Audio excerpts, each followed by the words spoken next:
जी कैफेट, आज के लेक्चर का आगाज करते हैं। लेक्चर नंबर 10, चैप्टर 2 चल रहा था हमारा, जिसमें हम सीख रहे थे essentials of proper conduct of audit, कि एक अच्छा ऑडिट कंडक्ट करने के लिए क्या क्या चीज़ें ज़रूरी हैं। 3 चीज़ों के ऊपर हमने बात की। हमने कहा एक अच्छा ऑडिटर बनने के लिए प्रोफेशनल जजमेंट ज़रूरी है, प्रोफेशनल स्केप्टिसिज्म ज़रूरी है और इंडिपेंडेंस ज़रूरी है। और प्रीवियस लेक्चर में हमने ब्रीफली प्रोफेशनल स्केप्टिसिज्म के ऊपर कुछ बात की थी और इंडिपेंडेंस के ऊपर, जजमेंट के ऊपर। अच्छा, प्रोफेशनल जजमेंट क्या है, पहले इसको स्टडी कर लेते हैं, बल्कि उससे भी पहले आसान तरीन इंडिपेंडेंस। इंडिपेंडेंस क्या है? इंडिपेंडेंस का मतलब यह है कि ऑडिटर को इंडिपेंडेंट होना चाहिए मैनेजमेंट से और क्लाइंट्स, शेयर होल्डर से भी।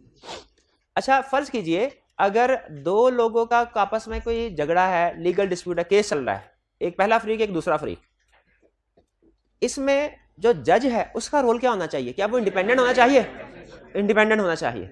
अच्छा, अगर आपको यह पता चले कि जज ने फैसला सुनाया और फिर यह पता चले कि जज का कोई फ्रेंडशिप थी पहले फ्री के साथ, कोई रिश्तेदारी थी, कोई फाइनेंशियल रिलेशनशिप था, कोई बिजनेस पार्टनरशिप थी, तो चाहे जज ने बिल्कुल ठीक फैसला दिया हो, आपके जहन में एक दफा ये बात आएगी कि नहीं कि शायद इस इशू की वजह से, शायद इस रिलेशनशिप की वजह से जज ने कोई फेवर दे दिया पहले फ्री को, आ सकती है। तो उसी तरह एज ऑडिटर हमें भी अपने मैनेजमेंट से, क्लाइंट से, जब मैं लफ्ज़ बोलता हूँ ना क्लाइंट, तो इसका मतलब होता है मैनेजमेंट और शेयर होल्डर दोनों से, हमें इन दोनों से इंडिपेंडेंट होना चाहिए, ताकि थर्ड पार्टी किसी को भी जब हमारी ऑडिट रिपोर्ट पहुंचे और अगर उसको कोई ऐसा रिलेशनशिप है, पता चला कि ऑडिटर का क्लाइंट के साथ कोई रिलेशनशिप था, तो वो ये सोचने पे उसके जहन में ये बात आ सकती है कि शायद इस रिलेशनशिप की वजह से ऑडिटर ने कोई ना कोई फेवर दे दी होगी। तो हमें हर इन शॉर्ट अगर असूल को एक सेंटेंस में मैं बताऊं, इन शॉर्ट हमें हर उस सिचुएशन से अपने आप को बचाना है कि जो अगर किसी भी थर्ड पार्टी को पता चले तो उसके जहन में ये बात आए कहीं इसकी वजह से ऑडिटर ने फेवर तो नहीं दे दी। इसे कहते हैं ऑडिटर को इंडिपेंडेंट होना चाहिए। जिस तरह एक जज को दोनों फरीकों से इंडिपेंडेंट होना चाहिए, उसी तरह एक ऑडिटर को भी अपने क्लाइंट से, मैनेजमेंट से और शेयर होल्डर से इंडिपेंडेंट होना चाहिए। किसी भी किस्म का कोई भी रिलेशनशिप नहीं होना चाहिए, ये जनरल रूल है, किसी भी किस्म का कोई भी रिलेशनशिप, ठीक है। लेकिन जो अहम रिलेशनशिप खास तौर पे जिनसे बचना है हमने, वो हमारी किताबों में लिखे हुए हैं, वन बाय वन हम डिस्कस करेंगे। यही बात हमें बता रहा है कि ऑडिटर को इंडिपेंडेंट होना चाहिए। अच्छा, इसमें किस तरह के रिलेशनशिप से बचना है, अपने आप को बचाना है? वो कहता है कि कोई फाइनेंशियल रिलेशनशिप नहीं होना चाहिए, कोई पर्सनल रिलेशनशिप नहीं होने चाहिए, कोई एम्प्लॉयमेंट रिलेशनशिप नहीं होने चाहिए। फाइनेंशियल रिलेशनशिप का मतलब क्या है? कोई पैसों का लेन देन नहीं होना चाहिए। जैसे अगर ऑडिटर के पास उस क्लाइंट के शेयर्स हैं, अब आपने मुझे बताना है रीजन। अगर ऑडिटर के पास उस क्लाइंट के शेयर्स हैं जिसका वो ऑडिट कर रहा है, ऑडिटर इंडिपेंडेंट नहीं है, क्यों? क्या फेवर दे सकता है? क्या फेवर दे सकता है कि वो शेयर की प्राइस को बढ़ाने के लिए हो सकता है प्रॉफिट को ओवरशूट करवाए, क्योंकि अब वो खुद उस बिजनेस का मालिक बन गया, तो वो तो चाहेगा कि लोगों को उसके बारे में अच्छी अच्छी बातें पता चले, वो इंडिपेंडेंट न्यूट्रल नहीं रहेगा। दूसरा, कहते हैं ऑडिटर और क्लाइंट के दरमियान में, मैनेजमेंट वगैरह के दरमियान में कोई बिजनेस रिलेशनशिप नहीं होना चाहिए। यानी ऐसा नहीं होना चाहिए कि एंगेजमेंट टीम का पार्टनर और मैनेजमेंट की तरफ से कोई बंदा आपस में अलग से पार्टनरशिप कर रहे हैं। अच्छा, मैंने आपको क्लाइंट का स्ट्रक्चर बता दिया था ना, शेयर होल्डर, दो चाबे गवर्नेंस, सीएफएम।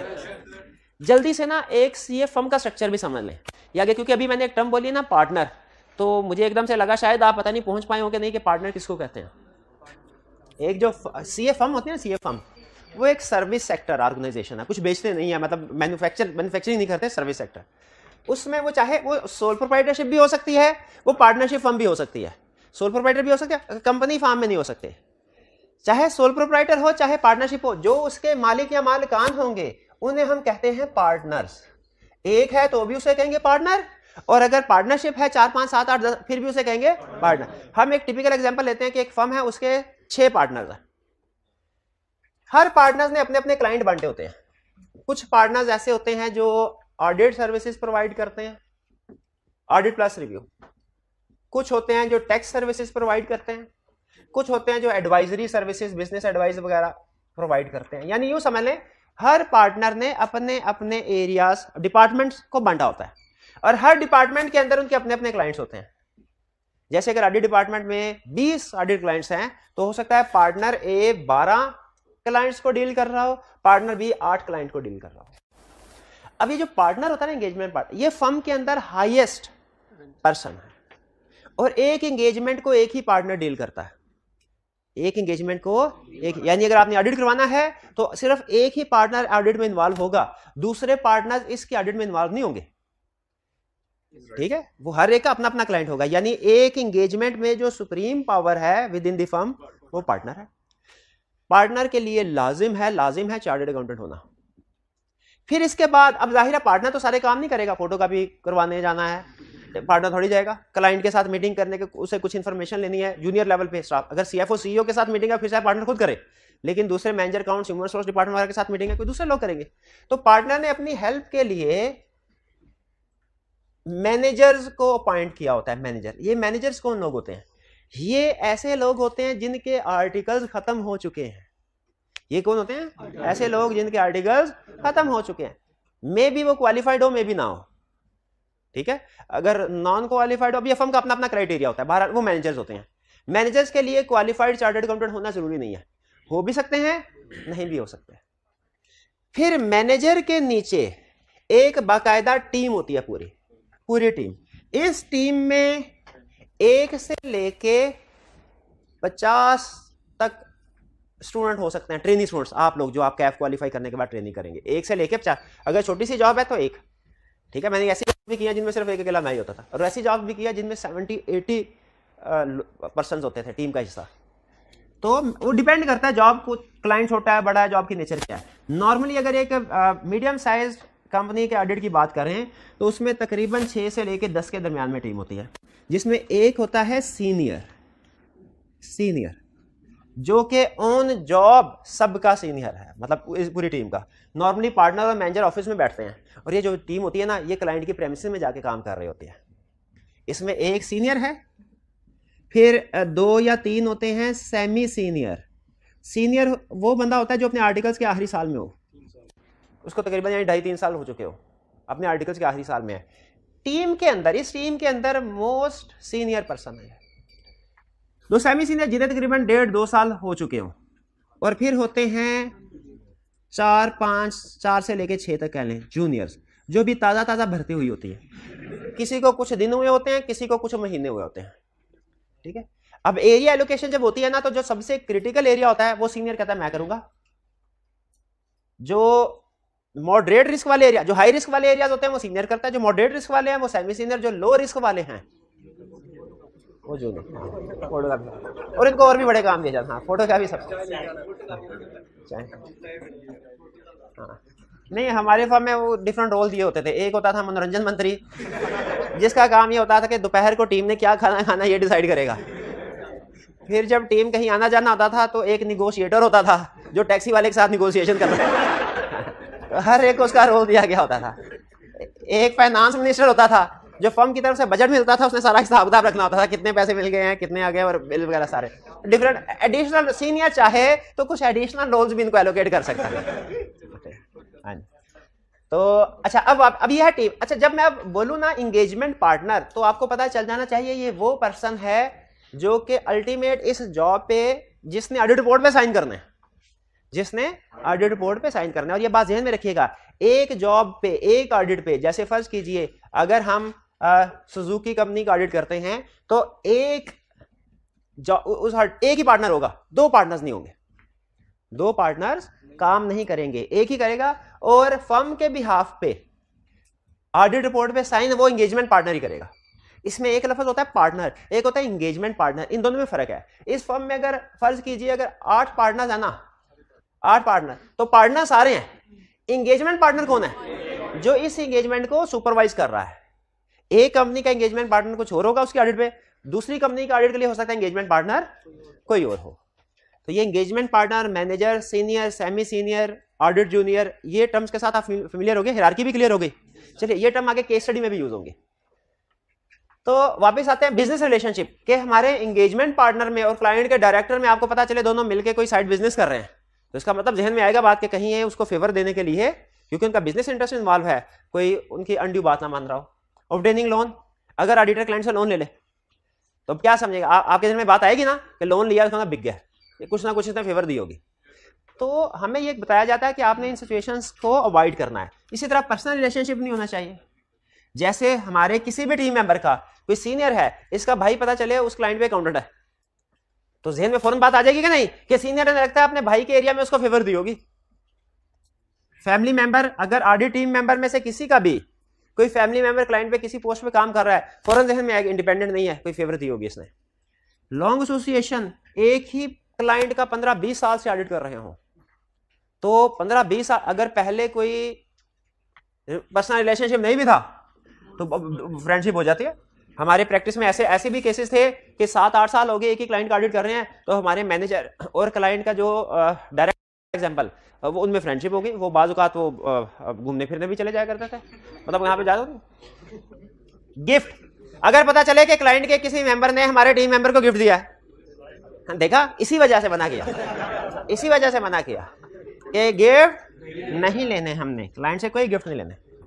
एम्प्लॉयमेंट रिलेशनशिप, नहीं जबरदस्ती थे फिर भी नहीं गिफ्ट लेना है, जबरदस्ती गिफ्ट ले रहे हैं, ठीक। अच्छा, ये और एम्प्लॉयमेंट रिलेशनशिप का मतलब क्या है कि ऐसा ना हो ऑडिटर पास्ट में या करंटली क्लाइंट का एम्प्लॉय है, जैसे वो इंटरनल ऑडिटर क्लाइंट का एम्प्लॉय भी है और ऑडिट भी कर रहा है, तो वो इंडिपेंडेंट होगा?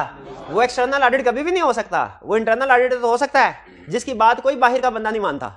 इंटरनल ऑडिटर आपको पता है सम टाइम मोर कंपिटेंट होता है, मोर नॉलेजेबल पार्टी होता है एक्सटर्नल ऑडिटर की निस्बत, लेकिन बाहर की दुनिया उसकी कोई बात नहीं मानती। क्यों नहीं मानते? उन्हें पता होता है इंडिपेंडेंट नहीं है, ये जो कुछ डायरेक्टर ने इशारा किया होगा वही बोलेगा।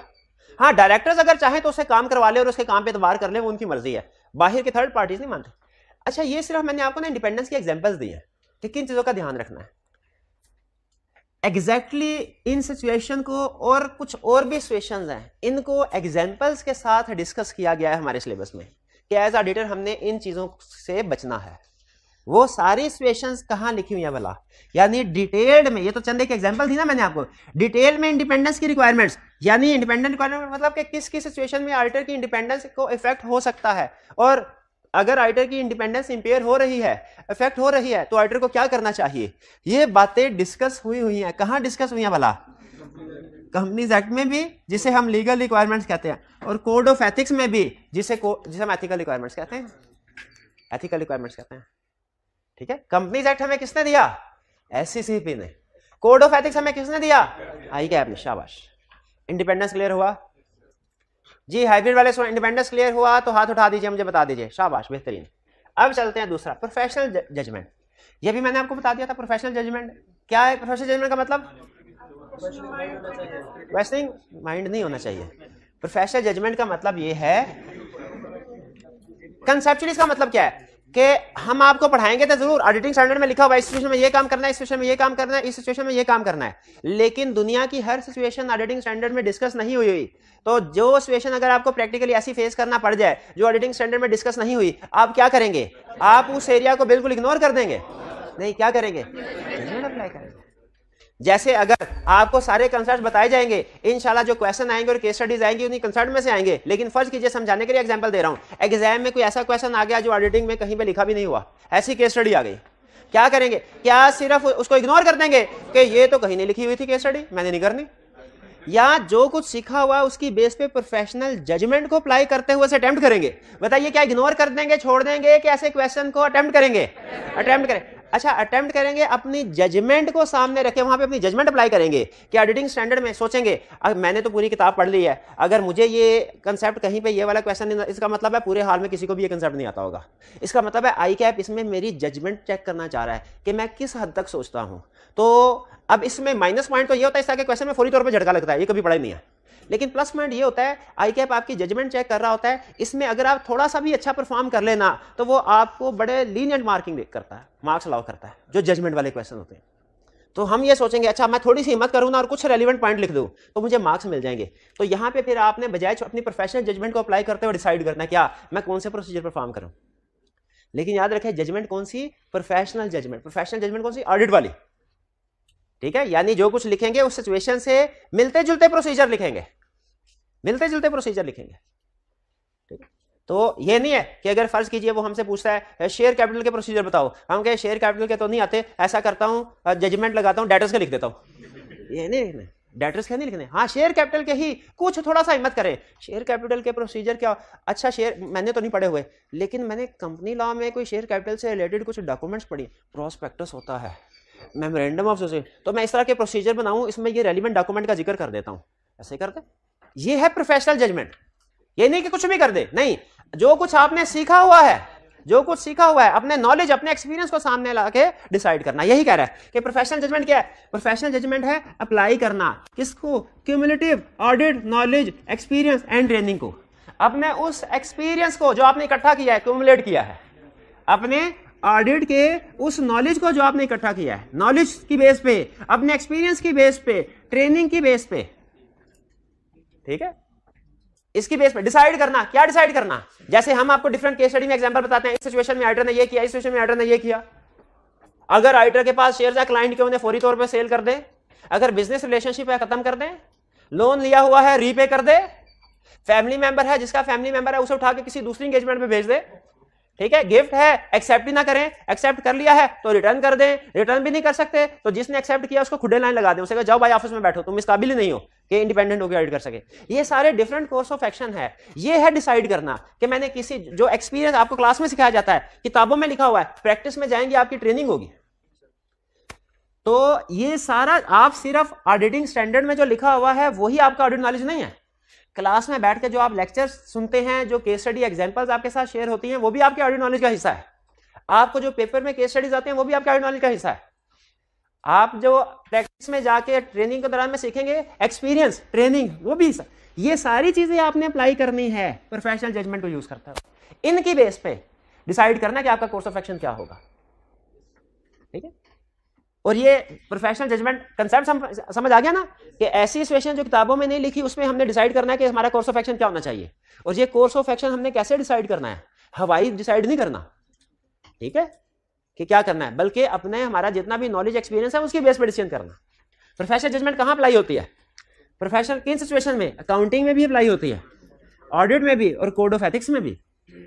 कोड ऑफ एथिक्स में भी आपको बहुत सी एग्जांपल्स पढ़ाई जाएंगी, लेकिन हो सकता है प्रैक्टिस में कोई और एग्जांपल भी आ जाए, प्रैक्टिस में कोई और ऐसी सिचुएशन आ जाए जिसमें एथिकल इशू राइज हो रहा है, वो कहीं डिस्कस नहीं हो रहा। आप अपनी जजमेंट की बेस पर डिसाइड करेंगे कि क्या करना है। जैसे एक छोटी सी एग्जांपल हमारे क्लाइंट पे आए, ऑडिटिंग कोड ऑफ एथिक्स में ये लिखा हुआ है कि अगर आप किसी कंपनी का ऑडिट कर रहे हैं तो आपका कोई टीम मेंबर ना, उसका कोई रिलेटिव रिश्तेदार क्लाइंट में, उस कंपनी में, क्लाइंट कंपनी में किसी बड़ी पोजीशन पे, डायरेक्टर लेवल की पोस्ट पे नहीं होगा या दूसरी सीनियर पोस्ट पे नहीं होगा।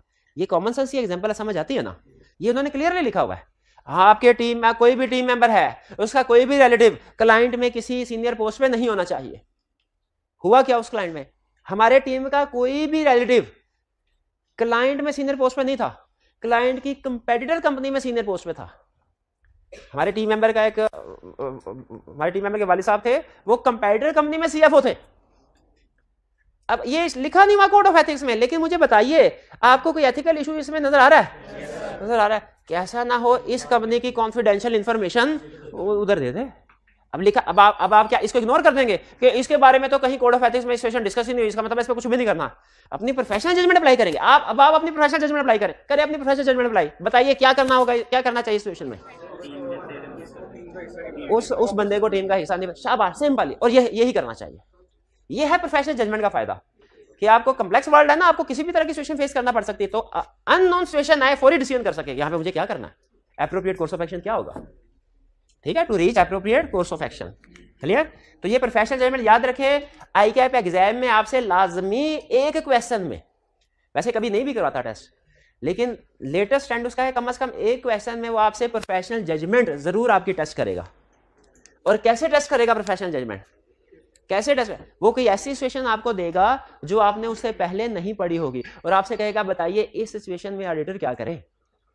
तो पहली काम आपने केस स्टडी देख के फौरन परेशान हो जाने, तो उन्हें पढ़ी नहीं, परेशान हो जाए, नेचुरल है, कोई इशू नहीं है। लेकिन फिर फौरन में दूसरी बात भी आ जाए, अच्छा अगर मैंने पूरा सिलेबस कवर किया, अगर मैंने ना पढ़ी तो पूरे हाल में किसी ने नहीं पढ़ी होगी। इसका मतलब है ये वो क्वेश्चन है जिस पर ICAP जजमेंट टेस्ट कर रहा है। अगर मैंने उसे अपने नर्व्स को जरा संभाल के प्रोसीजर उसे कुछ रेलेवेंट बता दिए तो मुझे मार्क्स अच्छे मिल जाएंगे। और इस क्वेश्चन में जो मार्क्स ले लेता है ना, उसके पास होने का फिर हाई चांस होता है। इस क्वेश्चन में उसे दूसरे छोड़े होंगे क्या? ये है जजमेंट, प्रोफेशनल जजमेंट। ये आपको एग्जाम में तो लाजमी ICAP टेस्ट करेगा, प्रैक्टिस में भी आपने अप्लाई करने होंगे। क्लियर हो गया? प्रोफेशनल जजमेंट किसे कहते हैं, इंडिपेंडेंस किसे कहते हैं, भी समझ आ गया। प्रोफेशनल स्केप्टिसिज्म का मतलब क्या है? Questioning mind, being alert to condition which indicate possibility of misstatement, critical assessment of evidence. Professional scepticism का मतलब क्या है? वैसे ही सोचो जैसे इलाके का एसएचओ सोचता है। एसएचओ कैसे सोचता है? जब कोई वारदात, कहीं कत्ल की वारदात हो जाए, तफ्तीश करने के लिए गया, सारे ठीक है, वो ऐसे करेगा। तो फिर अच्छा, उसे डिफरेंट रिस्क नजर आ रहे होंगे, वो कहेगा अच्छा इस वारदात हुई है, बंदा कत्ल हो गया है, अब पिछले हफ्ते से किसी के साथ लड़ाई, एक बंदे के साथ लड़ाई हुई थी, बताइए, उसको ये इंफॉर्मेशन इग्नोर कर देनी चाहिए कि ये उसका रिस्क इंक्रीज करेगी और उसे इस लाइन के ऊपर फर्दर प्रोसीजर परफॉर्म करने चाहिए। अच्छा, साथ ही साथ उसको एक और इन्फॉर्मेशन भी मिली कि ये बंदा जो मरा है ना, इसकी सारी की सारी दौलत जो है इसके बीवी बच्चे नहीं थे, इसके भतीजे को मिलेगी। ये भी रिस्क फैक्टर है कि नहीं?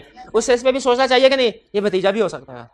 तो इसी तरह याद रखें, हमें भी ऑडिट करते हुए बहुत सी इस तरह की इंफॉर्मेशन मिलती है, इस तरह के बहुत सी इंफॉर्मेशन, हमने इस इंफॉर्मेशन को इग्नोर नहीं करना होता। अगर आपने इस तरह के सिग्नल्स को, इस तरह की सिचुएशन को, इस तरह की अनयूजुअल सर्कमस्टेंस इग्नोर कर दिया, आप मिस स्टेटमेंट को कभी डिटेक्ट नहीं कर सकेंगे। आप सिर्फ वही मिस स्टेटमेंट डिटेक्ट कर सकें जो क्लाइंट आपको बताएगा। फिर एसएचओ वही मुजरिम पकड़ सकेगा जो खुद आके थाने में बाली बयान दे देगा कि मैंने ये जुर्म किया है, वरना और कोई मुजरिम नहीं कोई मुजरिम को, जो छुप रहा है मुजरिम, उसको पकड़ना है। तो फिर याद रखें, इस तरह के जो सिग्नल्स हमें मिलते हैं ना, उनको एड्रेस करना होता है। अच्छा, ये ध्यान में रखिएगा, एक है रिस्क ऑफ मिस स्टेटमेंट, एक है मिस स्टेटमेंट, दोनों में फर्क है। दो इंफॉर्मेशन मिली ना, दोनों में रिस्क है। जब हम इसके लाइन के ऊपर चल के प्रोसीजर परफॉर्म करेंगे ना, ये भतीजा हो सकता है या ये जिसके साथ लड़ाई हुई है, तो इसमें से डेफिनेटली दोनों नहीं होंगे, कोई होगा ट्रू सब, कोई नहीं होगा। हो सकता है एक रिस्क असेसमेंट हमारी, हम प्रोसीजर परफॉर्म करें तो हमें बाद में पता चले नहीं यार इसकी वजह से मिस स्टेटमेंट थी नहीं, तो कोई प्रॉब्लम नहीं है। लेकिन दूसरे से पता चल गया कि मिस स्टेटमेंट थी, तो उसको एड्रेस करवाना है। तो ये ध्यान में रखिएगा, रिस्क अराइज होने का मतलब लाजमी नहीं कि मिस स्टेटमेंट होगी, लेकिन चांसेस है कि मिस स्टेटमेंट होगी। और हमें हमारा प्रोफेशन यही सिखाता है कि जब कभी कोई ऐसी रिस्की सिचुएशन आपके सामने आए, इसको इग्नोर कभी ना करें। मे भी इनमें से कुछ बाद में गलत साबित हो जाए, कुछ सही साबित हो, कुछ गलत साबित हो जाए, कोई मसला नहीं। ये ज्यादा बेहतर है इस सिचुएशन से कि आप सबको ग्रीन सिग्नल दे दें और इंतजार करें खुद ही कोई आगे हमें बता देगा मैंने मिस स्टेटमेंट किया, मैंने फ्रॉड किया। खुद नहीं आएंगे कोई, ढूंढना पड़ेगा।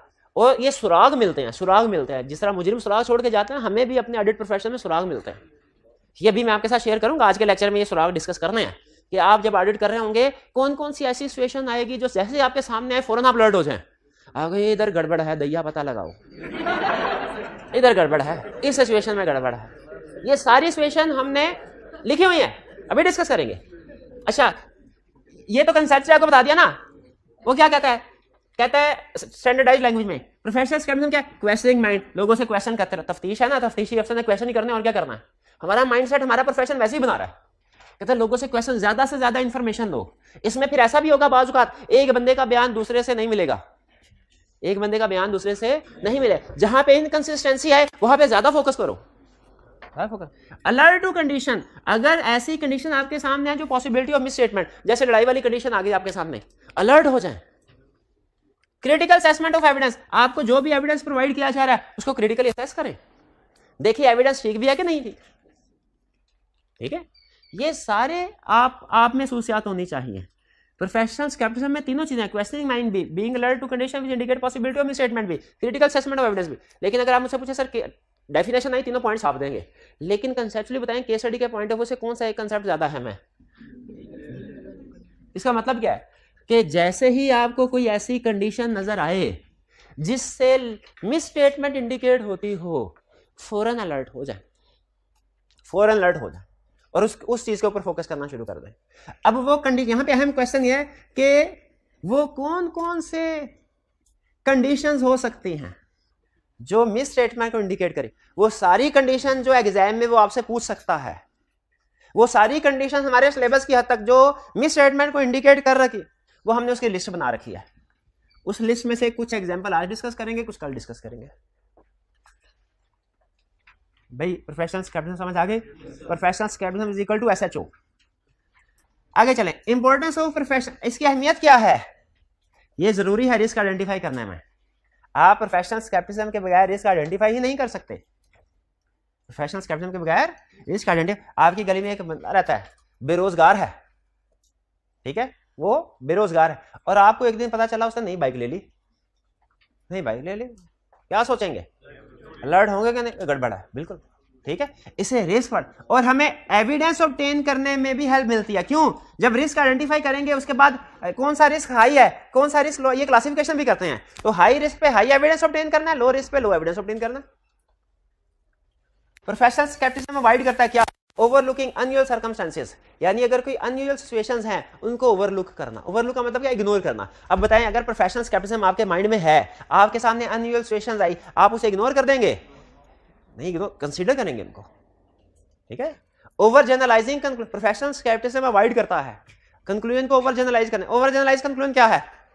एग्जाम में उसने कहा, ये क्वेश्चन में उसने एग्जांपल दिए थे, उसने कहा पिछले 5 सालों में कोई मिस स्टेटमेंट नहीं निकली, इस साल भी कोई मिस स्टेटमेंट नहीं होगी। क्यों? अगर हम ऐसे सोचे ना कि पिछले सालों में कोई मिस स्टेटमेंट इस साल भी नहीं होगी, तो हम पिछले सालों के कंक्लूजन को ओवर जनरलाइज कर रहे हैं। और एक क्लाइंट था, मैं उस वक्त जूनियर था, लिस्टेड क्लाइंट था। लिस्टेड क्लाइंट का मसला ये होता है, उधर बड़े कंपिटेंट लोग बैठे ऑलरेडी काम कर रहे होते हैं और कम गलतियां निकलने के चांसेस होते हैं। तो लेकिन बहरहाल ऑडिट तो होता है उनका भी। तो मैं उस बंदे के पास गया, उसने कहा ये इन्फॉर्मेशन चाहिए। उसने कहा अच्छा, आप लगता है जूनियर है। मैं कहा पहचाना तो सही है, हूँ तो जूनियर। उसने कहा आप जाके ना बिला वजह इतनी परेशान हो रहे हैं, आप अपने पिछले सालों की फाइल्स देखिए, पिछले जितने सालों से आप हमारे ऑडिटर पॉइंट है ना आपकी फर्म, जरा जाके देखिए कितने को मिस स्टेटमेंट्स आप लोगों ने आइडेंटिफाई की है। कोई मिस मटीरियल मिस, छोटी मोटी थी, मटीरियल मिस स्टेटमेंट कोई भी आइडेंटिफाई नहीं कर सके आप। तो बिला वजह परेशान हो रहे हैं, जाके स्कून करें। क्या मुझे जाके स्कून करना चाहिए था? नहीं। हम कंक्लूजन को ओवर जनरलाइज नहीं, हर साल का ऑडिट अलग है, डिफरेंट है दूसरे से। और बाज़ का तो ऐसा भी हो जाता है कि छोटी छोटी इमटीरियल मिस स्टेटमेंट मिलके एक बड़ी मटीरियल बन जाती है। आपको मटेरियलिटी की एग्जांपल दी थी ना, 5% ऑफ प्रॉफिट, अगर कोई मिस स्टेटमेंट 6% ऑफ प्रॉफिट किया है वो क्या है? मटेरियल है। और अगर 2 मिस स्टेटमेंट, एक 3% ऑफ प्रॉफिट, एक 4% ऑफ प्रॉफिट, ये इंडिविजुअली इमटेरियल है, एग्रीगेट मटेरियल हो जाती है। इनको भी हमें कंसीडर करना चाहिए। तो हमने कंक्लूजन को ओवर जनरलाइज नहीं करना। एक जगह पे गए, वहां पे चार्टर्ड अकाउंटेंट बड़ा काम करता था, दूसरी जगह पे गए, वहां पे भी एक चार्टर्ड अकाउंटेंट था, तो क्या इसका ये भी बड़ा अच्छा काम करता होगा, ये बड़ा कंपिटेंट होगा? नहीं, चार्टर्ड अकाउंटेंट भी एक से बढ़ के एक फारग होते हैं। मेरी तरफ क्यों देख रहे हो अपनी? चलो बहरहाल कंसेप्ट समझ में आना चाहिए। मेरी मिसाल मेरी ले लो भाई, कंसेप्ट को पिक कर लें, कोई नहीं जी।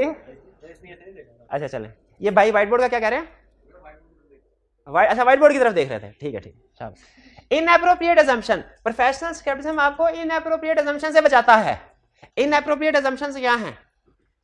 सुनिए जरा, ये केस स्टडी आई कैप की नहीं, एक दूसरे एग्जामिनेशन बॉडी की केस स्टडी की थी। गुडविल की इंपेयरमेंट टेस्टिंग हुई, उसमें इंपेयरमेंट लॉस रिकॉर्ड हुआ। हम इंपेयरमेंट में टेस्टिंग में अगर आपको कंसेप्ट है कोई बेसिक, तो आपको पता है उसमें कुछ अजम्पशन होती हैं फ्यूचर से रिलेटेड, कैश फ्लोज को कैलकुलेट करते हैं, कुछ इस तरह का होता है। हम क्लाइंट के पास गए, क्लाइंट ने कहा सर ये अजम्पशंस है हमारी, लेकिन बेफिक्र रहें, आपको एक भी अजम्पशन चेक करने की जरूरत नहीं है, आप इन पे बेफिक्र होकर रिलाई कर सकते हैं। क्यों रिलाई कर सकते हैं? 2 रीजन है। पहली रीजन, ये अजम्पशन सारी वही हैं जो पिछले साल थी, कोई चेंज नहीं आया, और पिछले साल तो आपके जो टीम मेंबर था वो चेक कर चुका है। दूसरी रीजन, हमारे इंटरनल ऑडिट डिपार्टमेंट ने इसके ऊपर साइन किए हुए हैं कि अजम्पशन ठीक है। बताइए क्या हमें ऐसी अजम्पशंस के ऊपर रिलाई कर लेना चाहिए? नहीं करना चाहिए। अच्छा, इंटरनल ऑडिट वाली बात पे क्यों नहीं रिलाई करना चाहिए? क्योंकि वो इंडिपेंडेंट नहीं है, एम्प्लॉय है। अब पिछले साल वाली बात पे क्यों नहीं करना चाहिए? क्योंकि वो हर साल आपने लैदा एविडेंस ऑब्टेन करना है, वरना तो क्लाइंट कहेगा सर पिछले साल ऑडिट हो चुका था, इस साल भी रिपोर्ट साइन कर दे। वो पिछले साल के फिगर्स पे ऑडिट हुआ था, पिछले साल के सर्कमस्टेंसेस हो सकते हैं डिफरेंट हो। ठीक है, कोरोना से पहले 10% प्रोविजन फॉर बैड डेट हुई। कोरोना के दिनों में भी जब सारी दुनिया फाइनेंशियल क्राइसिस में थी, लोगों के पास पैसे नहीं थे, बैड डेट्स बढ़ाने की बजाय 10% भी रखे, और क्लाइंट आपसे ये कहे सर वही है जो पिछले साल था, कोई चेंज नहीं है, तो आप ये अजम्पशन ठीक मानेंगे? और कहेंगे भाई जहां पे चेंज होना चाहिए वहां पे चेंज ना होना मिस स्टेटमेंट है, तो ये तो बढ़नी चाहिए प्रोविजन। क्लियर है? तो प्रोफेशनल स्केप्टिसिज्म है जो आपको इनएप्रोप्रिएट अजम्पशन लेने से बचाता है। भाई क्लियर हुआ? अब ये हमारे थ्योरेटिकली कंसेप्ट, एग्जाम में 2-3 नंबर के साथ आपको तीनों में से कोई भी टर्म डिफाइन करने को कहे कर लेंगे, खास तौर पे प्रोफेशनल जजमेंट और प्रोफेशनल स्केप्टिसिज्म। इनकी डेफिनेशन बाज़ का रिप्रोडक्शन मान लेता है, इंडिपेंडेंस को वो केस स्टडी में टेस्ट करता है जो हमने आगे चल के पढ़ना डिफरेंट चैप्टर में। यहां तक क्लियर? अब हम क्या सीखने जा रहे हैं भला? ऐसी सिचुएशन जिसको देख के हमें फौरन अलर्ट हो जाना चाहिए। प्रैक्टिस में है तो प्रैक्टिस में भी अलर्ट होना चाहिए, एग्जाम में बैठे हैं किसी केस स्टडी में ऐसी सिचुएशन आई तो उसमें भी अलर्ट हो जाना चाहिए। क्या किस सिचुएशन में गड़बड़ है, इसकी वजह से फाइनेंशियल स्टेटमेंट में कोई ना कोई मिस स्टेटमेंट होगी, ये गड़बड़ है, ये गड़बड़ है, अलर्ट हो जाना है ऐसी सिचुएशन पर। और 100% कंफर्म है कि ये जो लिस्ट अब हम पढ़ने जा रहे हैं ना, आज भी और कल का दिन भी इसके ऊपर लगाएंगे, शायद परसों भी थोड़ा सा लेक्चर लगे, 100% कंफर्म है ये किसी ना किसी केस स्टडी में इंशाल्लाह टेस्ट होगी, इन केस स्टडी टेस्ट होगी, अगर उसने ट्रेंड को बरकरार रखा, और उम्मीद है रखेगा, क्योंकि अब वो हर गुजरते अटेम्प्ट के साथ आपके पेपर्स को थोड़ा सा उसका डिफिकल्टी लेवल हाई करता जा रहा है। आपको ये चीज़ महसूस नहीं होगी, क्योंकि आपने ऑडिट का पेपर ज़्यादातर स्टूडेंट्स ने एक ही दफ़ा देना है, ठीक है, पास आगे आपको पता ही नहीं होगा इससे पहले पिछले 5 सालों में किस किस तरीके से पेपर देता रहा है। लेकिन टीचर जो होता है ना, हर अटेम्प्ट में पता होता है कि स्टूडेंट में सारे क्वेश्चन पूछे, कितने क्वेश्चन ईजी है, कितने मुश्किल है, क्या ट्रेंड, तो हर पेपर में तकरीबन आई कैप अपना डिफिकल्टी लेवल थोड़ा थोड़ा करके बढ़ाता है, और होना भी ऐसे चाहिए। जैसे जैसे दुनिया डेवलप हो रही है, हमें अपने प्रोफेशन को भी डेवलप करना है। ऐसा नहीं दुनिया 50 साल आगे पहुंच जाए, 50 साल पीछे वाले पढ़ा रहे हो। या आप यूनिवर्सिटी वगैरह में चले जाए ना, वहाँ पे भी ये सब्जेक्ट पढ़ाए जाते हैं, इस तरह के अकाउंटिंग भी, ऑडिट भी, टैक्स, वहाँ पे पुराने कंसेप्ट। लेकिन सीए में ये आई कैप में बहुत अच्छी बात है, अपने आप को अपग्रेड करता रहता है, अपडेट करता रहता है। बहरहाल अब चलते हैं application of professional scepticism,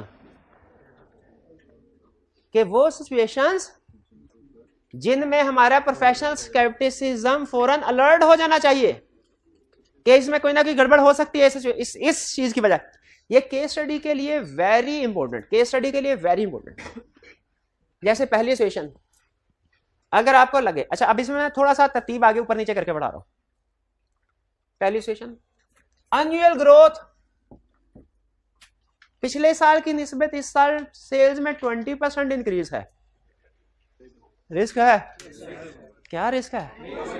client ने सेल्स को ओवरस्टेट किया होगा। अच्छा आपसे आपकी जजमेंट, अब जजमेंट पूछूंगा, क्यों ओवरस्टेट किया होगा? क्यों ओवरस्टेट किया होगा? प्रॉफिट को बढ़ाने के लिए। प्रॉफिट ओवरस्टेट हो, इसे मैनेजमेंट को भी बोनस मिलेगा, शेयर होल्डर की शेयर प्राइस बढ़ेगी। अच्छा एनुअल ग्रोथ तो रिस्क है, अनयूजुअल डिक्रीज ऑफ सेल्स, क्या ये भी रिस्क है? इसमें क्या रिस्क है? टैक्स समझते हैं। लेकिन सेल्स को ओवरस्टेट करने में क्लाइंट का फायदा है, इसको अंडरस्टेट करने में फायदा नहीं है। टैक्स में इसलिए एग्जांपल इसको रिजेक्ट कर रहा हूं क्योंकि टैक्स को कैलकुलेट करने के लिए अलग रूल्स होते हैं, वो टैक्सेबल प्रॉफिट इनकम टैक्स के रूल्स के मुताबिक कैलकुलेट होता है। उसका अकाउंटिंग में अगर आप अंडरस्टेट भी करते हैं ना सेल्स को, एफबीआर वाला कहता है भाई हमारे मुताबिक सेल्स निकालो, तो टैक्स इतना नहीं है। क्या और क्या रिस्क हो सकता है? अगर सेल्स कम हो गई है, इसका मतलब क्या है? आपकी इन्वेंट्री नहीं बिक रही। इन्वेंट्री नहीं बिक रही तो इसका मतलब क्या है? इन्वेंट्री ऑब्सोलीट हो गई है। इन्वेंट्री ऑब्सोलीट हो गई है तो अकाउंटिंग क्या कहती है? एनआरवी पे रिकॉर्ड करो। क्या की होगी क्लाइंट ने? नहीं की होगी। हमारे एक लिस्टेड क्लाइंट के साथ बहुत बड़ा झगड़ा हुआ, बहुत हाई लेवल पे झगड़ा होता रहा। उसने एक न्यू प्रोडक्ट लॉन्च की, खरीदी थी उसने 10,000 में और बेच रहे थे 8,000 में, और फाइनेंशियल स्टेटमेंट्स में 10,000 भी शो करवाई हुई थी। हमने कहा भाई IS2 बेसिक रूल कहता है कि इन्वेंट्री को लोअर ऑफ कास्ट एनआरवी पे रिकॉर्ड होना चाहिए। आपकी कास्ट 10,000 है, एनआरवी आपकी 8,000 है, 2,000 हर यूनिट के ऊपर रिवर्सल रिकॉर्ड करो, प्रीवियस रिकॉर्ड करो। उसने कहा सर IS2 हमने भी पढ़ा है, बेसिक रूल हमें भी पता है, लेकिन याद रखे ये तो हम प्रमोशन के लिए 10,000 वाली चीज 8,000 में बेच रहे हैं, हम अगर चाहें तो इसको 12,000 में भी बेच सकते हैं। हम प्रमोशन के लिए मार्केटिंग स्कीम है हमारी, उसके लिए करें, हमारी मजबूरी नहीं है। इसीलिए ये चूंकि हम अपनी मर्जी से स्ट्रेटजी है हमारी, इसीलिए ये एनआरवी इसकी 8,000 नहीं, एनआरवी इसकी 12,000 ही है। क्लाइंट अड़ गया, कहने लगा एनआरवी राइट डाउन नहीं करूंगा। बताइए आपके ख्याल में एनआरवी डिस्काउंट होनी चाहिए थी? क्योंकि स्टैंडर्ड वर्ड यूज करता है एस्टिमेटेड सेलिंग प्राइस। वो ये नहीं कहता कि किस वजह से सेलिंग प्राइस होगी तो ये रूल लगेगा, किस वजह से नहीं, कहता है जो भी रीजन हो, अगर आपकी एस्टिमेटेड सेलिंग प्राइस कम है एनआरवी पर रिकॉर्ड। तो अगर सेल कम हो रही है, एक क्लाइंट था उसकी न्यू प्रोडक्ट लॉन्च की उसने, उसकी प्राइस आपको पता है नॉर्मली न्यू प्रोडक्ट जब लॉन्च की जाती है ना तो उनको जरा अगर रिस्पांस कम आ रहा हो और डिस्काउंट ऑफर कर, उसने डिस्काउंट ऑफर कर दिया। हमने कहा भैया, उसने कहा सर रेगुलर प्राइस जो है ना वो 10 लाख ही है, कॉस्ट 8 लाख है हमारी, रेगुलर प्राइस 10 लाख, ये तो हमने डिस्काउंट ऑफर किया है, सेल प्राइस 10 लाख ही है, डिस्काउंट ऑफर करके 7 लाख की बेच रहे हैं। बताइए एनआरवी की एडजस्टमेंट होनी चाहिए कि नहीं होनी चाहिए? क्लाइंट इसी तरह आर्गू करता है, क्लाइंट कभी ये नहीं मानेगा सीधे तरीके से। इसी तरह सर रेगुलर सेलिंग प्राइस देखें, ये हमारी लिस्ट प्राइस वही है, ये तो डिस्काउंट के बाद 7 लाख आ गया ना, तो एस्टिमेटेड सेलिंग प्राइस 10 लाख ही है, उसी की बेस पे एनआरवी कैलकुलेट होगी। हमने कहा उसी की बेस पे थोड़ी होगी, एनआरवी की पूरी डेफिनेशन है, ठीक है, वो estimated minus cost of completion, selling cost वगैरह जो भी फार्मूला, तो इस पे भी एनआरवी पे रिकॉर्ड होनी चाहिए इन्वेंट्री। तो जब कभी सेल डिक्रीज हो रही हो, आपके जहन में अंडर स्टेटमेंट ऑफ सेल्स का रिस्क ना आए, बल्कि ऑब्सोलीट इन्वेंट्री का रिस्क आना चाहिए, क्योंकि अंडर स्टेटमेंट सेल से क्लाइंट को कोई बेनिफिट नहीं ना होगा, वो क्यों करेगा? इन्वेंट्री को देखना है, उसे एनआरवी पे रिकॉर्ड होना चाहिए कि नहीं होना चाहिए? समझ आती है? तो आइंदा कभी जब भी पिछले साल की निस्बत इस साल बताए सेल्स कम हो गई है, क्या रिस्क? इन्वेंट्री ऑब्सोलीट हो गई। अगर हाँ उनका क्वेश्चन नहीं है सर, अगर क्लाइंट इन्वेंट्री को एनआरवी पर रिकॉर्ड नहीं करता, इससे उसका क्या फायदा होगा? इससे फायदा ये होगा एक्सपेंसेस उनके कम हो जाएंगे और एसेट्स उनके ज्यादा हो जाएंगे। अगर मैं यही क्वेश्चन आपसे दूसरे एंगल में पूछूं, डेटर्स बैड डेट हो गए, क्लाइंट अगर बैड डेट रिकॉर्ड नहीं करता, इससे उसका क्या फायदा? एसेट बढ़ जाएंगे और एक्सपेंसेस कम। एक्जैक्टली उसी तरह अगर इन्वेंट्री को एनआरवी पे रिकॉर्ड नहीं करे तो क्या फायदा? एक्सपेंसेस कम हो जाएंगे, एसेट बढ़ जाएंगे। जी आप बताइए, अगर क्लाइंट डेप्रिसिएशन रिकॉर्ड नहीं करता, इससे उसका क्या फायदा? एसेट्स की मांग बढ़ जाएगी, एक्सपेंसेस की कम हो जाएगी। भैया क्लियर हुआ? हाँ वो जब एक्चुअली सेल होगी तब रिकॉर्ड करेंगे। एनआरवी तो एस्टिमेटेड बेस के ऊपर होता है ना, वो तो जब अगले साल में करेंगे, जब इन्वेंट्री निकल जाएगी फिर करेंगे। अच्छा इसमें समटाइम ना एक और रिस्क भी आ जाता है फिक्स एसेट्स का। फिक्स एसेट का कैसे आएगा? इंपेयरमेंट का। शाबाश। यानी जो चीज आप बना रहे हैं, अब आप खुद बताइए, अगर आपका एक प्लांट है, उससे आप एक प्रोडक्ट बना रहे हैं 10 रुपए की, बिकती है 8 रुपए की। पहले 10 की प्रोडक्ट 12 में बिकती थी, आपने बेतहाशा बनाई। अब सेल प्राइस कम होगी, 10 की प्रोडक्ट 8 में बिक रही है, क्या आप अभी भी बेतहाशा बनाएंगे? क्या उसको बंद कर देंगे? हर यूनिट पे 2 रुपए का नुकसान हो रहा है, बंद कर देंगे कि नहीं? इन्वेंट्री जो बना बैठे हैं आप, उसकी तो एनआरवी 8 होगी, राइट डाउन हो जाएगा। लेकिन अब जो प्लांट है वो चलता रहेगा कि बंद कर देंगे? उसको बेचेंगे? बंद कर देंगे। इसलिए उसकी भी इंपेयरमेंट रिकॉर्ड करने हैं। प्लांट भी इंपेयर्ड हो गया। इंपेयर्ड का मतलब समझते हैं ना? डेप्रिसिएशन होता है इस्तेमाल से वैल्यू कम होना, इंपेयरमेंट का मतलब होता है कि कोई टेक्निकल इशू आ गया उसमें जिसकी वजह से उसकी वैल्यू एकदम से कम हो गई, यह है इंपेयरमेंट। भाई ये बात समझ आती है ना? आगे चलते हैं। Third, management bonus is based on financial performance. ये मैंने आपको पढ़ा दिया। फाइनेंशियल परफॉर्मेंस का मतलब क्या है कि अगर प्रॉफिट इतना होगा तो आपको बोनस मिलेगा। मैनेजमेंट क्या चाहेगी? Target achieve. जब कभी किसी को टारगेट दे दिया जाए, हमेशा रिस्क होता है कि टारगेट को अचीव करने के चक्कर में बंदा 2 नंबरी करेगा। आगे चल के हम एक चैप्टर में पढ़ेंगे, अगर क्लाइंट ने अपनी सेल्स टीम को टारगेट दिया हो ना कि तुमने इस महीने में 10,000 यूनिट्स जरूर सेल करने हैं, तो शुरू के दिनों में वो खूब मेहनत करेंगे। जब 25 तारीख आ जाएगी, पता चलेगा 6,000 यूनिट सेल हुए अभी, तो वो हर एरे गैरे को सेल करना शुरू कर देंगे। कोई सड़क पे जा रहा होगा, उसको कहेंगे भाई खरीद लो, वो कहते नहीं मैंने तो नहीं खरीदने। वो कहेंगे अच्छा ऐसा करो उधार ले लो। वो क्या मेरे पास अभी पैसे नहीं है। पैसे तुमसे कौन मांग रहा है? सेल्स टीम का टारगेट होता है सेल करना, कलेक्शन करना सेल टीम का काम नहीं होता। कलेक्शन, वो कहते हैं भाई आप हमसे सेल ले लें, कलेक्शन हमारे के साथ आप खुद डील कर लीजिएगा, जब मर्जी पैसे दे, जब आसानी हो। वो हर ऐरे गैरे पुअर कस्टमर को जो कि इस काबिल भी नहीं है कि पैसे अदा कर, उसे सेल करते रहते हैं। मुझे बताइए, अगर बगैर क्रेडिट वेरिफिकेशन के किसी को सेल्स करेंगे, क्या रिस्क है? शाबाश। बाद में बैड डेट्स बढ़ेंगे, ये रिस्क है। ये समझ आ रहा है? इंफॉर्मेशन से रिस्क कैसे निकालना, ताकि कातिल तक पहुंचा जा सके, ताकि मिस स्टेटमेंट तक पहुंचा जा सके। खुद से हमें बहुत कम ऐसा होता है मैनेजमेंट या क्लाइंट खुद आके कहे यार या मिस स्टेटमेंट है। हम इस तरह की इंफॉर्मेशन को इन्वेस्टिगेट करते हैं, प्रोसीजर परफॉर्म करते हैं, 10 में से 10 ना सही, लेकिन 10 में से 3-4 में से मिस स्टेटमेंट जरूर निकल आती है। पता चला सीएफओ को 10%, ये वो पॉइंट है जो आईकैप ने सबसे ज्यादा पूछता है, सबसे ज्यादा। सीएफओ या सीईओ को टोटल प्रॉफिट का 10% बोनस के तौर पे दिया जाएगा। अब सीएफओ सीईओ क्या करेंगे भाई? जिसको अगर हमने ये कहा कि 10 मिलियन प्रॉफिट होना चाहिए, अगर प्रॉफिट 9 मिलियन एंड तक, तो वो कहेगा सर सारा साल मैंने इसलिए मेहनत नहीं की थी कि एंड पे 9 मिलियन प्रॉफिट और मुझे बोनस में 1 रुपया भी ना मिले। 9 मिलियन प्रॉफिट है, अभी इसको 10 मिलियन तक पहुंचाते हैं। कैसे पहुंचाते हैं? अब सीएफओ कहेगा अकाउंटेंट को, भाई जरा बात सुन, परचेजेस हो रही है ना? हो रही है। अब से जितनी भी परचेजेस होगा ना उनको डिले कर दो, दिसंबर के महीने की बाकी की परचेजेस जनवरी में डाल दो। और सेल और एंड पे ना, अभी तुमने जब 31 दिसंबर आए ना, तो तुमने क्लोजिंग नहीं करनी, बुक्स को क्लोज नहीं करना। अगले 3-4 दिन की सेल्स होने देना, अगले 3-4 दिन की सेल्स इस महीने डाल दो, दिसंबर में।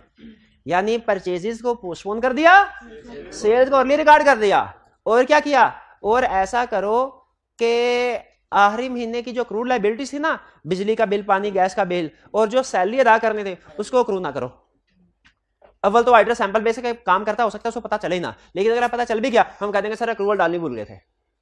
इस तरीके से मुझे बताइए प्रॉफिट को ओवरशेट करेगा कि नहीं? उसको बोनस मिल जाएगा। तो जब कभी ये इन्फॉर्मेशन हमें पता चले, फौरन आपके जेल में आ जाए कि हो ना हो प्रॉफिट को हासिल करने के लिए, टारगेट हासिल करने के लिए बोनस के चक्कर में ओवरशेट किया होगा। Significant transactions at year end, significant transaction at year end. ज्यादातर स्टूडेंट्स जो नकल लगाने वाले हैं, बताइए कब फैसला करते हैं हमने नकल लगानी है? सेशन के स्टार्ट में, ड्यूरिंग सेशन के end of the session? End of the session. उसी तरह मैनेजमेंट ने भी अगर फाइनेंशियल स्टेटमेंट में हेर फेर करनी है, सारा साल तो वो अच्छे तरीके से मेहनत से टारगेट हासिल करने की कोशिश करेंगे, नहीं हुआ तो फिर क्या करेंगे एंड में। इसीलिए रिसर्च हमें ये बताती है कि जब ईयर एंड पे दिसंबर के, अगर ईयर एंड 31 दिसंबर है तो दिसंबर के जो आखिरी 2 हफ्ते है ना, इसमें अगर बड़ी बड़ी ट्रांजैक्शन हो रही हैं तो इनमें गड़बड़ है। मैनेजमेंट टारगेट्स को अचीव करने के चक्कर में, फाइनेंशियल स्टेटमेंट का बेस्ट रिप्रेजेंट करने के चक्कर में फेक ट्रांजैक्शन रिकॉर्ड कर रहे हैं। एक केस स्टडी में आईकैप ने लिखा, आईकैप ने क्या लिखा सुने, उसने कहा सारा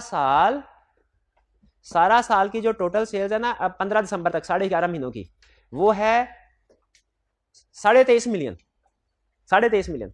आखिरी 2 महीनों की सेल्स है 3 मिलियन। आखिरी 2 हफ्तों की कितनी सेल्स है? अब देखें, ऑन एवरेज हर महीने 2 मिलियन की सेल होती है, ऑन एवरेज हर महीने, लेकिन आखिरी 15 दिनों में 3 मिलियन की सेल हो गई है। फेस रिस्क नजर आ रहा है कि नहीं आ रहा? अच्छा, फिर एक ये रिस्क था, फिर उसने मजीद उसको एलैबोरेट किया। उसने कहा ये सेल ऐसे कस्टमर को की गई है जिनको कोई नहीं जानता, नए कस्टमर हैं, इनकी कोई प्रॉपर डॉक्यूमेंटेशन भी नहीं है। बताइए, तो इसीलिए ये एंड पे जितनी भी सिग्निफिकेंट ट्रांजैक्शंस होंगी ना, उनमें हमेशा रिस्क ज्यादा होगा। आपने कभी भी एग्जाम में या प्रैक्टिस में ये एंड पे बड़ी बड़ी ट्रांजैक्शन नजर आए ना, उनको हाईलाइट करके जरूर सेलेक्ट करना है। सब में नहीं तो किसी ना किसी में गड़बड़ नजर आएगी आपको। फिर inconsistency between different sources of evidence, inconsistency between different sources of evidence. अगर 2 लोग हैं, एक का बयान कुछ हो रहा है, दूसरे का बयान कुछ हो रहा है, दोनों के बयान आपस में मिलते ही नहीं है। ऐसा जो क्या करेगा, कहेगा क्या सर दर्द लगाई है, कुछ और कह रहा है, दूसरा बंदा कुछ और कह रहा है, दोनों को जाने दो यार, ऐसे करेगा? दोनों को बिठा के तफ्तीश करेगा। क्या ऐसी सिचुएशन में उसे नॉर्मल रहना चाहिए कि अपना स्केप्टिसिज्म बढ़ा के इन्वेस्टिगेट करना चाहिए कि दोनों में इनकंसिस्टेंसीज का मतलब है एक सही है तो एक जरूर गलत है, और जो गलत है उसी को तो हम ढूंढ रहे हैं। तो जब कभी देखें, मैंने आपको बताया था प्रीवियस एक लेक्चर एग्जांपल में कि हम डिफरेंट सोर्सेज से एविडेंस ऑब्टेन करते हैं, कभी हम अकाउंट्स डिपार्टमेंट में, कभी ह्यूमन रिसोर्स डिपार्टमेंट में, कभी मार्केटिंग डिपार्टमेंट में, कभी लीगल डिपार्टमेंट में। तो अगर कभी inside the company evidence obtain करते हैं, कभी outside the company. Outside the company किस से एविडेंस ऑब्टेन करते हैं? डेटर से, क्रेडिटर से, लॉयर से, बैंक से। तो अगर एक सोर्स से दूसरे सोर्स में इनकंसिस्टेंसी आ जाए, एक वैसे में उसने कहा सीएफओ कहता है कंपनी के खिलाफ कोई केस नहीं है, लॉयर्स कहता है एक केस पेंडिंग है, इनकंसिस्टेंसी है कि नहीं? क्लाइंट ने कहा हम तो कस्टमर को जो सेल करते हैं ना, तो उसको कोई राइट टू रिटर्न नहीं देते, कोई वारंटी नहीं देते। एक कस्टमर ने हमने लेटर लिखा, उसने जवाब दिया, उसने कहा मुझे तो वारंटी मिली हुई है। इनकंसिस्टेंसी है। उसने कहा मेरे पास तो राइट टू रिटर्न है। अगर आपके डेटर के पास, ये हाइब्रिड में से, ये फ्रंट बेंच, पहले बेंच में राइट साइड पे जो स्टूडेंट बैठे हैं इनमें से कोई जवाब थे, अगर हमारे डेटर के पास राइट टू रिटर्न है, राइट टू रिटर्न कंपनी में बड़ा ना, राइट टू रिटर्न, बताइए कोई मसला है कि नहीं फाइनेंशियल स्टेटमेंट में? ये लाए फटाफट लाए, इनके पास माइक लाए, ये जवाब दीजिए, शाबाश, जल्दी से। वो एक दूसरे को आगे ट्रांसफर कर रहे हैं, तो भाई आगे को आगे दीवार है, कितना को ट्रांसफर करोगे? ये साउंड ठीक कर लीजिएगा जी भाई, बताइए।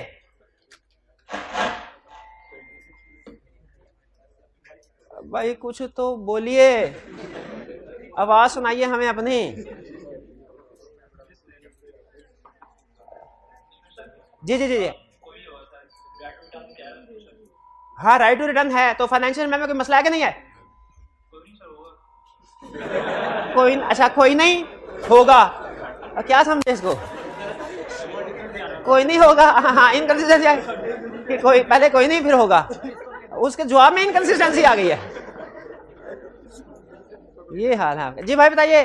डेटर को राइट टू रिटर्न, ये जिस छोटे से सवाल के ऊपर मैं ज्यादा जोर लगा रहा हूं ना, तो आप समझ लीजिए ये पास पेपर में आईकैप ने 2-3 दफा टच किया हुआ है। बताइए,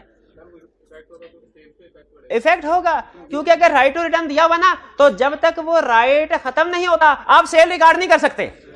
अगर सेल रिकॉर्ड किया तो मिस स्टेटमेंट है, और कंफर्म में क्लाइंट ने सेल रिकॉर्ड किया, कैसे कंफर्म हुआ? सेल रिकॉर्ड किया तो वो डेटर बना है ना, सेल रिकॉर्ड किया तो डेटर बना है ना, ठीक है जी? नहीं, प्रोविजन फॉर डाउटफुल डेट नहीं, ये तो सेल ही रिकॉर्ड नहीं होगी अगर राइट टू रिटर्न दिया हुआ है। तो यही तो यार डेटर कैसे बना, क्लाइंट ने गलत एंट्री पास कर ली ना। क्लाइंट पता क्या करता है, उसे कहता है यार ये चीजें रख लो, पसंद आए तो अपने पास रख लेना वरना वापस कर देना, और जैसे चीजें उसे भेजी debtor debit shares credit entry कर ली। हालांकि अकाउंटिंग कहती है जब तक वो ओके ना करे ना कि हाँ मुझे पसंद आ गई है, आपने तब तक सेल रिकॉर्ड नहीं करनी। तो ये मिस स्टेटमेंट है। तो बताइए क्लाइंट कुछ और कह रहा है, कस्टमर कुछ और कह रहा है, इनकंसिस्टेंसी है, इन्वेस्टिगेट करना है कि नहीं करना। एक एग्जांपल मैंने आपको दी इनकंसिस्टेंसी की, बहुत सी एक एग्जांपल दी, मैनेजमेंट कुछ और कह रही है, लॉयर मैनेजमेंट कह रही है कोई केस नहीं है, लॉयर कह रहा है इनकंसिस्टेंसी आ गई। फर्दर इन्वेस्टिगेट करना चाहिए इस इशू को, बिल्कुल। अच्छा कुछ लोगों का ख्याल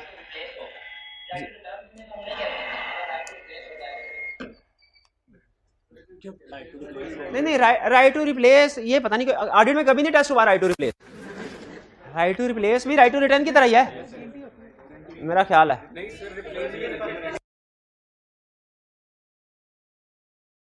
नहीं हाँ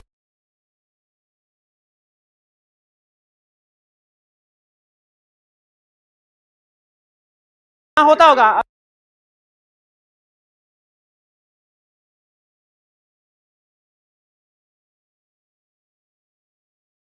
ऑडिट में कभी नहीं है राइट टू, मैंने पहली दफा सुना है राइट टू रिप्लेस की। नहीं ऑडिट में हमेशा राइट टू रिटर्न की बात करेगा जब कभी करेगा, ये मेरी जिम्मेदारी है। राइट टू रिप्लेस अगर आ गया मेरी जिम्मेदारी है। आगे डेटर को कंफर्मेशन लेटर अच्छा हाँ अब मुझे ये बताइए, डेटर को कंफर्मेशन लेटर सेंड किया, कंफर्मेशन लेटर पता क्या होता है क्या, हम क्लाइंट कह रहा था मैंने मिस्टर ए से 20 लाख रुपए लेने हैं, तो मिस्टर ए से भी तो पूछ लेना चाहिए। मिस्टर ए कहता है मैंने तो 2 लाख देने हैं। अगर क्लाइंट कहे मैंने 20 लाख लेने हैं, मिस्टर ए कहे मैंने सिर्फ 2 लाख देने हैं, इनकंसिस्टेंसी आगे कि नहीं आ गई। किसको सच्चा समझे किसको झूठा, किसी को भी खुद इन्वेस्टिगेट करनी है, हमने खुद प्रोसीजर परफॉर्म करना है, ठीक है। फाइनेंशियल स्टेटमेंट, अच्छा फाइनेंशियल स्टेटमेंट पता है क्या होती है, क्या होती है फाइनेंशियल स्टेटमेंट क्या होती है, वो 5 होती हैं क्या, उसकी तरफ वो फाइनेंशियल स्टेटमेंट है, उसकी तरफ से देख रहे बताइए क्या है फाइनेंशियल स्टेटमेंट, कितनी चीजें शामिल होती है इसमें, income statement, balance sheet, cash flow statement, notes of accounts, other information. हाँ ये आपको फाइनेंशियल स्टेटमेंट्स वाले में बताया था ना, फाइनेंशियल स्टेटमेंट जब जाती है तो उसके साथ कुछ और चीजें भी जाती हैं, directors report, chairman review report, इन ये क्या ये फाइनेंशियल स्टेटमेंट है डायरेक्टर नहीं, इनको पता क्या कहते हैं, अदर इन्फॉर्मेशन।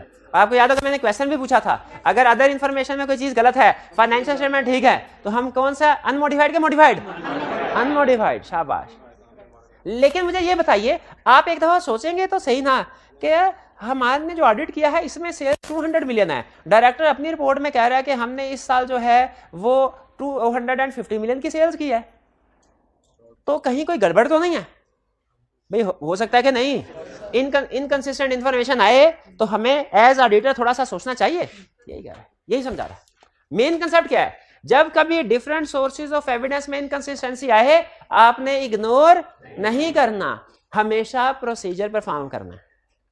प्रोसीजर परफॉर्म करने के बाद कंफर्म होगा कि कौन सा सोर्स ठीक है, कौन सा सोर्स गलत है। फिर आगे चलते हैं, कौन सी क्या, हाँ हाँ अगर ऑडिटर के ख्याल में इंफॉर्मेशन कुछ और होनी चाहिए, ऑडिटर के ख्याल में जैसे हम अगर डेप्रिसिएशन, मुझे खुद बताए क्लाइंट ने से आपने पूछा डेप्रिसिएशन रेट क्या, उसने कहा 10%, आपने फिक्स एसेट्स की वैल्यू के ऊपर 10% लगाया, अगर तो डेप्रिसिएशन एक्सपेंस तकरीबन उतना आया आपकी तसल्ली हो जाएगी, कंसिस्टेंट है दोनों। लेकिन अगर डेप्रिसिएशन एक्सपेंस उससे कम या ज्यादा होता है, इनकंसिस्टेंसी आ गई, आप इन्वेस्टिगेट करना चाहिए कि नहीं करना चाहिए, बिल्कुल करना चाहिए, कि कहीं डेप्रिसिएशन गलत तो रिकॉर्ड नहीं कर दी। अच्छा लेकिन याद रखें लाजमी नहीं डेप्रिसिएशन हमेशा ही गलत रिकॉर्ड हो सकता है ड्यूरिंग ईयर कोई सेल परचेज भी हो जिसकी वजह से पार्शियल ईयर, लेकिन बहरहाल हमने इन्वेस्टिगेशन तो करनी है ना, ठीक है। आगे चल के देखेंगे क्या साबित होता है। फिर इसके बाद सिग्निफिकेंट रिलेटेड पार्टी ट्रांजैक्शन, ये रिलेटेड पार्टी क्या है, अच्छा सीला पढ़ा, कितने स्टूडेंट ने सीला पढ़ा हुआ है, शाबाश, सीला में रिलेटेड पार्टी था ना, जैसे नेचुरल पर्संस के रिलेटिव्स होते हैं, कंपनीज के भी रिलेटिव होते हैं, related parties, holding, subsidiaries, associated company, शाबाश। एक और एग्जांपल ऐड कर लें, रिलेटेड पार्टीज आर्टिफिशियल पर्सन भी हो सकते हैं जैसे दूसरी कंपनीज होल्डिंग, नेचुरल पर्सन भी हो सकते हैं जैसे डायरेक्टर, उनके रिश्तेदार, ये भी रिलेटेड पार्टी हो सकती है, सीईओ भी related party. Significant related party transaction, significant related party transaction. अब एक केस स्टडी में इंफॉर्मेशन दे रहा हूं, आधा हिंट तो आपको मिल गया कि इसमें कोई ना कोई मसला होगा रिलेटेड पार्टी का, वही एग्जांपल आई है, लेकिन फिर भी देखते हैं, अगर आप फिर भी पिक कर पाए तो बड़ी बात होगी। ड्यूरिंग द ईयर कंपनी ने एक फिक्स एसेट्स डिस्पोज किया, उस पे 20 मिलियन लॉस रिकॉर्ड किया गया। इन्वेस्टिगेशन से पता चला कि सेल डायरेक्टर के भाई को की गई है। इंफॉर्मेशन समझ आ गई सारी? बताइए कोई रिस्क है? क्या रिस्क है? रिलेटेड पार्टी ट्रांजैक्शन है, उसको आर्म्स लेंथ बेसिस पे यानी मार्केट पर वैल्यू पे नहीं सेल की गई, बल्कि बड़े डिस्काउंटेड लो प्राइस में सेल की गई है। कैसे पता चला लो प्राइस में सेल की गई है? लॉस से। लेकिन याद रखें इसमें एक और रिस्क भी आइडेंटिफाई होता है, ये तो है ही है, ये तो बड़ा रिस्क है कि related party transaction is not on arm length basis. एक और भी रिस्क है, क्या? लॉस रिकॉर्ड होने की एक रीजन होता है डेप्रिसिएशन का भी गलत होना। ये भी तो हो सकता है कि पास में डेप्रिसिएशन गलत रिकॉर्ड होती रही है। अगर आप डेप्रिसिएशन कम रिकॉर्ड करें ना हर साल, तो फिर जब ऐसा डिस्पोज होगा ना आपको लॉस होगा। और अगर आप हर साल डेप्रिसिएशन ज्यादा रिकॉर्ड कर रहे हैं ओवरशेड, तो गेन होगा। ये बात, ये जो सेंटेंस मैंने बोला, ये समझ आया आपको? ये एक मुश्किल कंसेप्ट है समझने में, वो समझ आया? अगर डेप्रिसिएशन हर साल ज्यादा ओवरशेड करते रहेंगे तो डिस्पोजल पे क्या होगा? प्रॉफिट, क्योंकि आपकी बुक वैल्यू बहुत नीचे जा चुकी होगी। और अगर कम रिकॉर्ड कर, तो इसी क्वेश्चन के अंदर एक दूसरा रिस्क ये भी था, एक रिलेटेड पार्टी का रिस्क था केस स्टडी में, दूसरा रिस्क ये भी था कि एसेट की लाइफ हो सकता है सही एस्टिमेट नहीं की गई, डेप्रिसिएशन सही रेट पे कैलकुलेट नहीं हो रही। तो सिग्निफिकेंट रिलेटेड पार्टी ट्रांजैक्शन में गड़बड़ है ना? रिलेटेड पार्टी ट्रांजैक्शन और हो भी सिग्निफिकेंट, क्या गड़बड़ है कि वो मार्केट टर्म्स एंड कंडीशन पे हो सकता है नहीं होंगे। इनसिग्निफिकेंट चीज हो तो उसमें कोई इतनी ज्यादा प्रॉब्लम नहीं होती, लेकिन फिर भी हम उसको देखेंगे। बाज़ औक़ात इनसिग्निफिकेंट में प्रॉब्लम होती है, बाज़ औक़ात नहीं होती।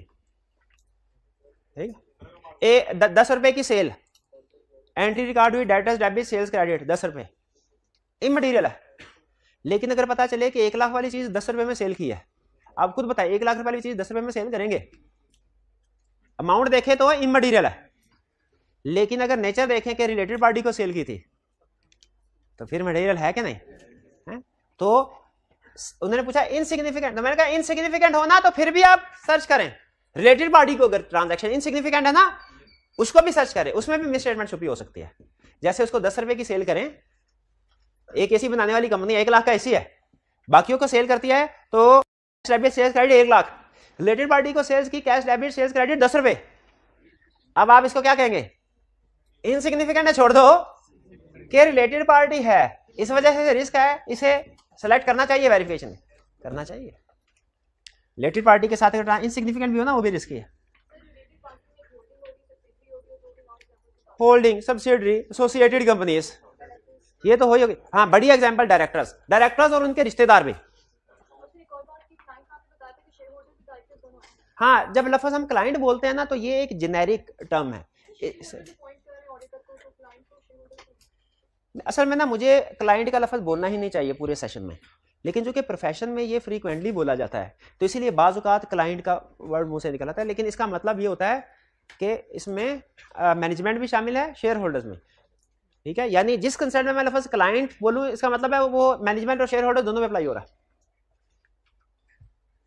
Significant income expense asset liabilities based on estimates, ये तो हमने लिमिटेशन में सीख लिया था कि ऐसे एरिया जिनमें एस्टिमेशन इन्वॉल्व होगी उनमें रिस्क ऑफ मिस स्टेटमेंट ज्यादा है, उनमें रिस्क ऑफ मिस स्टेटमेंट ज्यादा है। इनमें आइडेंटिफाई करना मुश्किल है। बहुत पुराना लतीफा आपने शायद सुना होगा, उस्ताद ने शागिर्द से पूछा, सजा देनी होती है ना उस्ताद ने, जब तो कोई बहाने ढूंढ ही लेता है, तो उस्ताद ने सजा देनी थी, उन्हें पकड़ा डंडा और पूछा, हाँ भी बताओ तुम्हारे सर में कितने बाल हैं? कोई शागिर्द भी उसी उस्ताद का था, कहने लगा उस्ताद जी 3,15,832।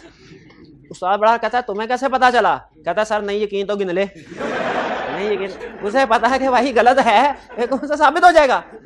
एस्टीमेट्स में जब मैनेजमेंट जानबूझ के प्रोविजन फॉर बैड डेट्स है, डेप्रिसिएशन है, वारंटी है, मैनेजमेंट को पता है ये अगले साल के एक्सपेंस है, हम इस साल एस्टीमेट कर रहे हैं, इसमें अगर हमने गड़बड़ कर भी दी ना, ऑडिटर को पता तो चल जाएगा गड़बड़ की है, लेकिन ऑडिटर साबित नहीं कर सकेगा कि ये गलत है। हम प्रोविजन फॉर बैड डेट जो है वो 10% की बजाय 2% कर देते हैं। ऑडिटर कहेगा 2% क्यों की? हम कहेंगे सर हमारा ख्याल यही है कि अगले साल सिर्फ 2% बैड डेट होंगे, आप बताइए, अगर आपको पता है तो जितनी बता दें, हम वो कर लेते हैं ऑडिटर को। इसी तरह डेप्रिसिएशन अगर कम की, यूजफुल लाइफ 10 साल से बढ़ा के 20 साल कर दी, अब ये मोबाइल कितना चलेगा? अब ये मेरे ख्याल में 2 साल और चलेगा, ये कह रहे हैं सर 5 साल और चलेगा। बताइए कौन सही है, कौन सही कह रहा है? आप नहीं बता सकते एग्जैक्ट। यही प्रॉब्लम होती है एस्टीमेट्स में कि एस्टीमेट्स में अनसर्टेनिटी की वजह से उनको चूंकि गलत साबित करना मुश्किल होता है, तो एस्टीमेट्स मैनेजमेंट का फेवरेट एरिया होता है खेलने के लिए। इसमें वो ऊंच नीच करते रहते हैं। जब प्रॉफिट ज्यादा चाहिए होता है, एस्टीमेट जजमेंट अनसर्टेनिटी वाले एरिया को डाउन कर देते हैं, जब कम चाहिए होता है तो अब कर देते हैं। तो लेकिन याद रखें, मैनेजमेंट के हर दाव का जवाब हमारे पास भी है। हमारा एक पूरा स्टैंडर्ड है जो हमें यह बताते हैं हमने एस्टीमेट्स को कैसे वेरीफाई करना है। हम एस्टीमेट्स को भी वेरीफाई कर सकते हैं। हाँ जी, कैसे करेंगे ये भी जब रेलिवेंट टॉपिक आएगा उसमें समझाऊंगा। आगे चलते हैं। Identify deficiencies in internal control, ये तो अंडरस्टूड है ना। जब कभी इंटरनल कंट्रोल में डेफिशिएंसीज होंगी रिस्क बढ़ेगा, गलती का चांस बढ़ेगा। कोई डेफिशिएंसी इन इंटरनल कंट्रोल की एग्जांपल दें। बैंक रिकंसिलिएशन स्टेटमेंट नहीं बन रहे, क्या इसकी वजह से? आगे सोचिए, आगे ये क्या मिस स्टेटमेंट है कि बैंक का बैलेंस और कैश का बैलेंस नहीं मिलेगा आपस में, मिस स्टेटमेंट। कुछ ट्रांजैक्शन होंगी बैंक में रिकॉर्ड हुई हैं, कैश बुक में नहीं हुई, कुछ कैश बुक में होंगी बैंक में नहीं हुई, रिकंसाइल। ठीक है जी, तो ये अच्छा। अब ये कुछ एग्जांपल मैंने आपके साथ शेयर कर दी, अब ये टिक कर लें, जो आप बुक पे भी टिक कर लें, जो एग्जांपल मैंने आपको समझा। और मैं आपको एक एक एग्जांपल क्यों डिटेल में खोल के समझा रहा हूँ। कंसेप्ट लाजमी है, तकरीबन केस स्टडी में वो टेस्ट करेगा इनमें से कोई ना कोई, और करेगा टेस्ट बिला वजह नहीं। तो हर एग्जांपल को समझना है। ये इस चैप्टर में आपके काम नहीं आएंगी, लेकिन आगे चल के जो बड़े चैप्टर्स हैं ना उनमें काम में आएंगी। इसको पढ़ाने का ना एक फायदा होता है, एक नुकसान होता है। फायदा क्या होता है? जो एडवांस लेवल पे कंसेप्ट आपने पढ़ने हैं ना, अभी बेस बन जाती है उनकी, आप चीजों को साथ साथ उस एंगल से देखना शुरू कर देते हो। आइंदा जब कभी management bonus based on financial performance आएगी ना आपके में, दूसरी बात यही आएगी कि प्रॉफिट के लिए उन्होंने ओवरस्टेट किया फाइनेंस ये। लेकिन नेगेटिव क्या होता है भला, कि चूंकि अभी जरा जो बड़ा टॉपिक है उसके आने में तकरीबन महीना लगना है, तो आप एक दफा पढ़ के ना इसको फिर रिवाइज नहीं करते, इसको भूल जाते हैं। तो अगर तो आपने ये लिस्ट आज और 2-3 दिन में जो हम पढ़ेंगे, आपने इसको हर हफ्ते रिपीट करते रहे, तो फिर तो आपके लिए केस स्टडी बहुत आसान हो जाएंगी। अभी कह रहा हूँ, लिखी बड़ी बात है। लेकिन अगर आपने सिर्फ एक दफा पढ़ा इसको और फिर इसके बाद कहा अब महीना भूल जाएं, जब वो रेलिवेंट चैप्टर आएगा फिर इसको देखेंगे, फिर आपको इसका फायदा नहीं बल्कि नुकसान हुआ कि आपके 2 दिन जाया हो गया, आपने कुछ नहीं सीखा। तो याद रखिए, ये लिस्ट जो पढ़ा रहा हूँ आज घर जाके आपने पढ़नी है, और जब ये कंप्लीट हो जाएगी हर हफ्ते आपने लाजमी रिवाइज करना है। हर हफ्ते इस लिस्ट को लाजमी रिवाइज करना है। जब कंप्लीट हो जाए तो हर हफ्ते इस लिस्ट को लाजमी, क्यों? इसमें से कंफर्म एग्जाम में क्वेश्चन आएगा इंशाल्लाह। ठीक है, चलिए आज का लेक्चर यहाँ पे खत्म करते हैं हम। अल्लाह हाफिज।